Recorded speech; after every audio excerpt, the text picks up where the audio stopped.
उनको लगता है कि ये दलित आदिवासी के बच्चे अपने हक अधिकार की बात करेंगे, आवाज़ उठाएंगे, अधिकारों के लिए मांगेंगे, तो इनको काटो, इनको किसी ना किसी तरीके से सिस्टम से निकालो। बात यह है कि अरेस्ट क्यों नहीं किया?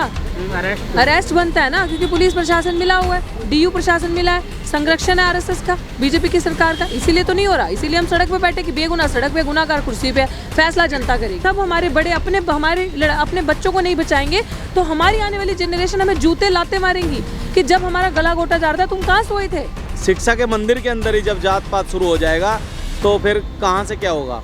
देख रहे हैं द वॉइस ऑफ वॉरियर। मेरा नाम है अमृतपाल। सामाजिक न्याय और सामाजिक समानता एक सपना था बाबा साहब अम्बेडकर का। बाबा साहब ने इसी के चलते आरक्षण ला के दिया। आरक्षण का मूल मंत्र था कि एक समानता। आरक्षण से जो लोग कैंपस में जाएंगे, बड़ी बड़ी यूनिवर्सिटीज़ में जाएंगे, बड़ी बड़ी जॉब लगेंगे, उससे एक समानता है। क्या ये आरक्षण जातिवाद को ख़त्म कर सकता है? ये सवाल तब भी था और आज भी है। क्या आरक्षण ने जातिवाद को ख़त्म किया? इसी के बीच हमें खबरें आती है रोहित विमला जैसी, इसी के बीच हमें खबर आती है आईआईटी बॉम्बे से, इसी के बीच हमें खबर आती है आईआईटी दिल्ली से। ऐसे ही जातिवादी का शिकार होकर बच्चे सुसाइड करते हैं। इसी के बीच आज हम बैठे हैं दिल्ली यूनिवर्सिटी में, यहाँ पे एक धरना प्रदर्शन चल रहा है। ये प्रदर्शन भी जातिवादी के ऊपर ही है। डॉक्टर रितु सिंह एक अध्यापक जो दिल्ली यूनिवर्सिटी में पढ़ाती थी, इनके साथ भी जातिवादी हुआ और आज वो जातिवाद को लेकर ही धरने पे बैठी हैं। तो हमारे साथ डॉक्टर रितु सिंह जी मौजूद हैं। रितु जी, आपके साथ जातिवाद हुआ दिल्ली यूनिवर्सिटी ऐसे बड़ी विश्वविद्यालय में, ऐसा कैसे संभव है? इतने पढ़े लिखे लोग भी जातिवाद कर रहे हैं। यही तो संभव है। पढ़ा लिखा तो जाति को समझता है ना अच्छे से, पढ़ा लिखा तो ज़्यादा शोषण करता है। ये आप सारे लोग ना, पत्रकार भी और नॉर्मल लोग भी, अपनी कंसेप्चुअल क्लैरिटी रखिए। पढ़े लिखे को पता है शोषण कैसे करना है, पढ़े लिखे को पता है आपको कैसे काटना है, आपको कैसे आगे नहीं आना है। वो चालाक है, वो होशियार है। तो पढ़ी लिखी जगहों पर ये तो हमारा वहम था कि हम छोटे तबकों से, शहरों से आ रहे हैं, जब बड़ी यूनिवर्सिटी में पहुंचेंगे तो वहाँ ये लेयर्स नहीं होंगे, वहाँ ये सब खत्म होगा, वहाँ मल्टी कल्चर लोग आएंगे, डाइवर्सिटी की बात होगी और वहाँ पे इतनी सारी कैसे आइडेंटिफाई करेंगे। लेकिन जब इनको पता चलता है पढ़े लिखे लोगों का कि ये दलित आदिवासियों के बच्चे, आज इनके माँ बाप तो मैला ढोने वाले हैं, ये तो छोटे छोटे मतलब हमारे नीचे बैठने वाले लोग हैं, ये आके हमारे साथ टेबल कुर्सी शेयर करेंगे, बैठेंगे और हमारी ऐसी मानसिकता है। यस, आज भी नहीं, आज बहुत ज़्यादा है, आज भी नहीं बहुत ज़्यादा है। जो ढोंग करते हैं ना प्रोग्रेसिव होने का, वो ढोंग करते हैं। विरले आपको दिखेंगे जो प्रोग्रेसिव हैं, अधिकतर मानसिकता ऐसी है। तो इन सारी चीज़ों को देखते हुए जब दिल्ली मैं आपसे बस, क्योंकि हमारे व्यूअर्स सबसे पहली बार आपको देख रहे हैं, आपका हम पहली बार प्रोटेस्ट कवर कर रहे हैं, तो आप ये बताइए कि आपके साथ क्या हुआ, क्यों आप प्रोटेस्ट पे बैठे हैं? एक बताइए कि क्यों आपको धरने पे बैठना पड़ा। देखिए, जो जातिवादी मानसिकता के लोग हैं वो आपको हर जगह मिलेंगे। ये मैं आज आप दिल्ली विश्वविद्यालय में, जैसे आपने बताया, आप बैठे हैं ना अपने दर्शकों को, ये दिल्ली विश्वविद्यालय जातिवादियों का अखाड़ा बन चुका है। आरएसएस ने इसको अपना पूरा नेक्सस हर जगह स्प्रेड कर दिया और आरएसएस ऐसे अपराधी जो सविता रॉय है, doctor Savita Roy, principal Daulatram college की, और तमाम ऐसे अपराधियों को शह दे के ऊंची पोजीशंस पे बिठाती है ताकि वो दलित आदिवासियों का गला घोटे। उनमें से एक मैं एग्जांपल ले लूँ। जब आपके अंदर पोटेंशियल है और आप उनको लगता है कि इससे हमें थ्रेट है, उनको लगता है कि ये दलित आदिवासी के बच्चे अपने हक अधिकार की बात करेंगे, आवाज़ उठाएंगे, अधिकारों के लिए मांगेंगे, तो इनको काटो, इनको किसी ना किसी तरीके से सिस्टम से निकालो, वरना हर दलित बहुजन आदिवासी ऐसा जागरूक हो जाएगा, ऐसा बन जाएगा। तो इनको निकाल के काट के एक मिसाल सेट कर दो कि देखा, बहुत बोलते थे ना, गए ना, बोलना नहीं, डर पैदा हो जाए मन में कि अगर बोलोगे तो डॉक्टर रितु सिंह जैसा हाल हो जाएगा, ये हो जाएगा, वो हो जाएगा। तो उसी चीज़ की शिकार एक मैं थी। मेरे अगेंस्ट प्रिंसिपल ने फर्जी दस्तावेज इस्तेमाल किए, मुझे कॉलेज से पहले तो निकाल दिया गुंडागर्दी से।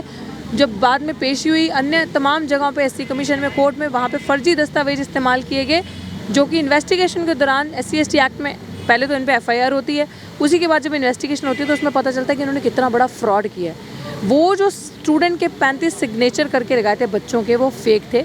डेटा बताता है कॉलेज का कि वो डॉक्टर रितु के पढ़ाए हुए है ही नहीं, और वो डेटा ये भी बताता है कि पूरे 1 साल का जब तक मेरा टेन्योर रहा, उस 1 साल के दौरान वो बच्चे कॉलेज में है ही नहीं उस नाम के। इतना बड़ा अपराध। आपके साथ भेदभाव होता था जाति के आधार पर, आप दलित समाज से आते हैं तो आपके साथ स्पेसिफिक आपके साथ भेदभाव होता है? जी बिल्कुल बिल्कुल। जो गुलाम दलित होगा ना उसके साथ नहीं करेंगे, उसको तो अच्छे उसको तो इज्जत ही कोई नहीं ना, उसको तो कुत्ते की तरह रखते हैं, ऐसे कुत्ते पाल के रखते हैं। लेकिन जो बोलने वाला है, जिसके मुंह में जुबान, जो हक अधिकार की बात करता है, उसके साथ ये इस तरीके की हरकत करते हैं। बहुत बार अपमानित किया, लेकिन नौकरी सबको प्यारी है, इसलिए चुप रहे कि नहीं, जॉब चाहिए। कैसे अपमानित करते थे मैम, कैसे आपको? जाति सूचक शब्द, कपड़ों पे टिप्पणी, कमेंट, क्लास के बच्चों के सामने ये बताने की कोशिश करनी कमेंट मार के कि जिसके तुम पॉपुलर फ़ैन हो रहे हो बच्चे, ज़रा सोच लो कि वो टीचर नहीं है जो तुम सोच रहे हो, जो दलित समाज से आती है, एससी समाज से आती है। मतलब बहुत सारे ऐसे इंसिडेंट जो हमने कोर्ट में सारे प्रूफ दिए हैं, आपको चार्जशीट में मिल जाएंगे जब मेरे वकील से बात करेंगे। कोर्ट में आपने प्रूफ दिया, फिर उनको सज़ा क्यों नहीं हुई? सज़ा तो होगी है, सज़ा क्या मतलब, प्रोसीडिंग्स चल रही है। बात यह है कि अरेस्ट क्यों नहीं किया? अरेस्ट बनता है ना, क्योंकि पुलिस प्रशासन मिला हुआ है, डीयू प्रशासन मिला है, संरक्षण है आरएसएस का, बीजेपी की सरकार का, इसीलिए तो नहीं हो रहा। इसीलिए हम सड़क पे बैठे कि बेगुनाह सड़क पे, गुनाहगार कुर्सी पे। फैसला जनता करेगी, फैसला समाज करेगा कि किसको बचाना है। अगर मैंने इसलिए कहा कि आपको रोहित वेमुला, पायल तडवी की तरह देखना, तो घर बैठना, यहाँ नहीं आना। अगर आप इंसाफ चाहते हो कि हमारे बच्चे ऐसे विश्वविद्यालयों में आगे बढ़े, तो आके मेरे साथ बैठो, आके मेरे साथ धरने पे शामिल हो। तो ये हमारी अभी एक धारणा बनी हुई है कि आरक्षण से बहुत से लोगों को अपलिफ्टमेंट होगी और आरक्षण ही एकमात्र चीज़ है जिससे जातिवाद खत्म होगा। क्या सोचते हैं मैम, ये जातिवाद खत्म क्यों, कैसे होगा? अगर ये दिल्ली विश्वविद्यालय में भी जातिवाद हो रहा है, IIT बॉम्बे में भी हाल ही में एक कांड हुआ था, फांसी लगा ली थी, अभी IIT दिल्ली में भी एक कांड हुआ है। तो लोग पढ़ लिख कर एक विश्वविद्यालय में आते हैं, अच्छी नौकरी कर रहे हैं, उनको ये फेस करना पड़ रहा है, तो मैम ये ख़त्म कैसे होगा? कैसे एक अच्छे विश्वविद्यालय में एक अच्छा माहौल दिखेगा?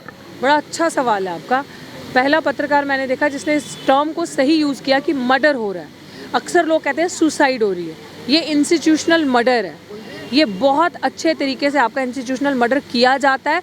जिस बच्चे में IIT पढ़ने वाला ऐसा ही होगा, IIT पढ़ने वाले का टैलेंट पोटेंशियल क्या होगा।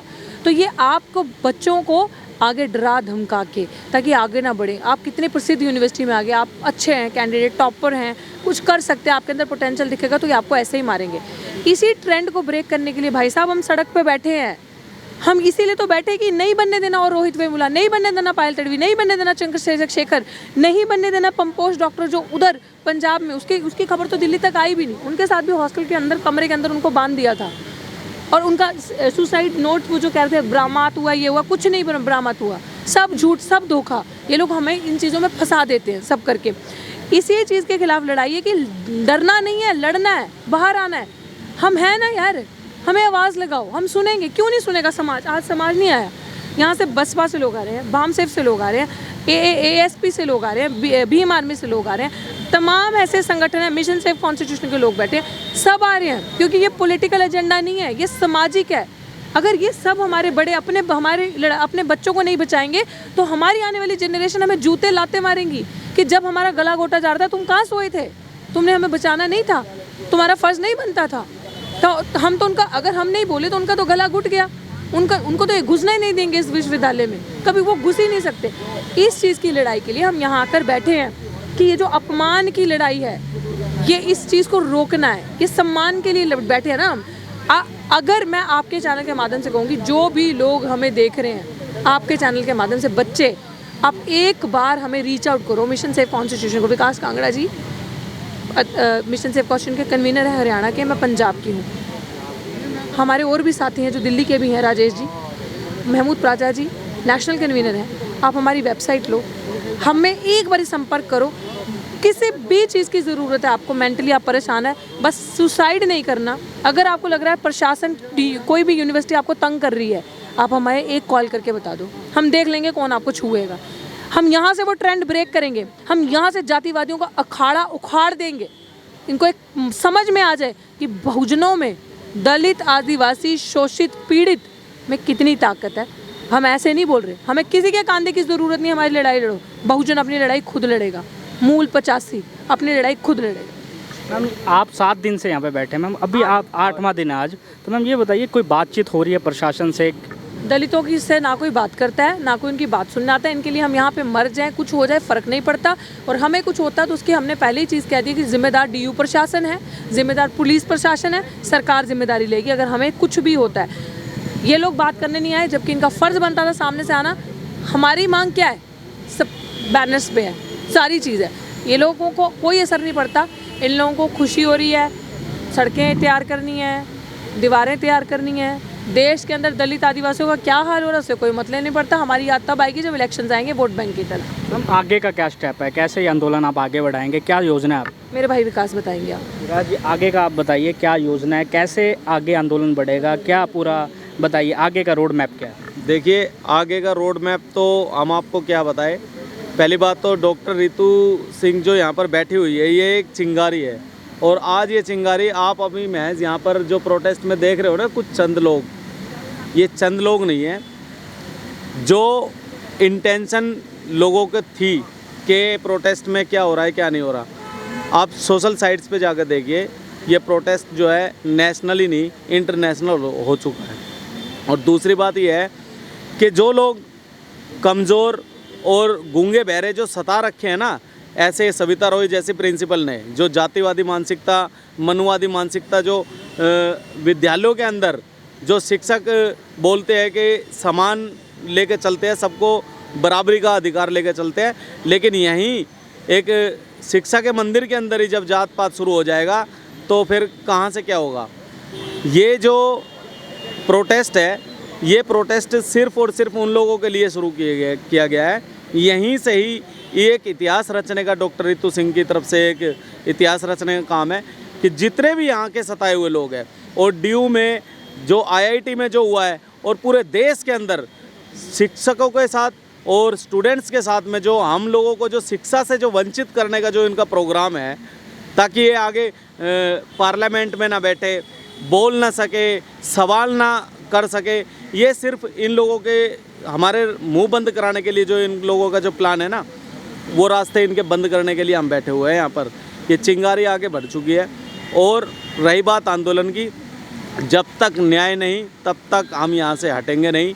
गोली मारो, जेल में डालो, डंडे मारो, वैसे भी तो हम मर ही रहे हैं। और जब शिक्षा ही आप लोग हमसे छीन लोगे तो मरने से भी बदतर हो जाएंगे। हमने अपना इतिहास पढ़ा है, और जब इतिहास पढ़े हैं ना, तब हम सड़कों पे बैठे हैं।